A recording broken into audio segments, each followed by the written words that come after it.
প্রয়োজন নেই তাদের চোখে দেখতে পাওয়ার, কিন্তু তাদের আশীর্বাদ সদা আমার আপনার সবার উপরে থাকে। এবং মৃত্যুর পর যদি ওদের যাত্রায় কোনো ব্যাঘাত সৃষ্টি হয়, তারা তাদের অন্তিম লক্ষ্যে পৌঁছাতে পারে না। তার ফলে তাদের কুপ্রভাব আমাদের ওপর এসে পড়ে।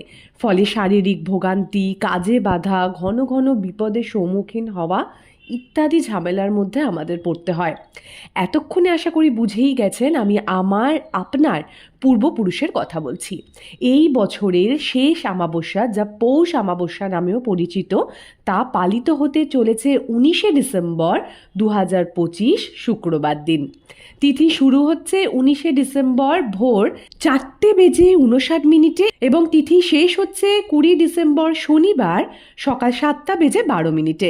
মহালয়া অমাবস্যার মতো এটিও পূর্বপুরুষদের আত্মার শান্তির জন্য ও আধ্যাত্মিক উন্নতির জন্য একটি গুরুত্বপূর্ণ দিন। এই বিশেষ দিনে কি করলে আপনি ভালো থাকবেন ও আপনার পূর্বপুরুষেরও আত্মার শান্তি হবে, তা খুব সংক্ষেপে জানাচ্ছি আমাদের এই ভিডিওর মাধ্যমে।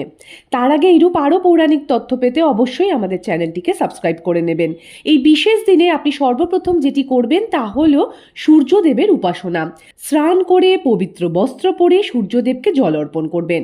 শাস্ত্রে সূর্যদেবকে পিতার স্বরূপ গণ্য করা হয়েছে।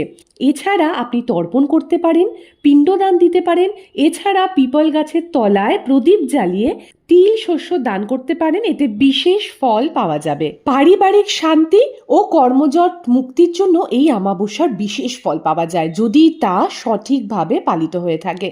প্রদোষকালে অর্থাৎ সূর্য ডোবার পরের 1.5 ঘন্টার মধ্যে জলে কালো তিল মিশিয়ে তা দেবাদিদেব মহাদেবের ওপরে অর্পণ করলে সমস্ত গ্রহদোষ কাটবে এবং পূর্বপুরুষেরও আত্মার শান্তি হবে।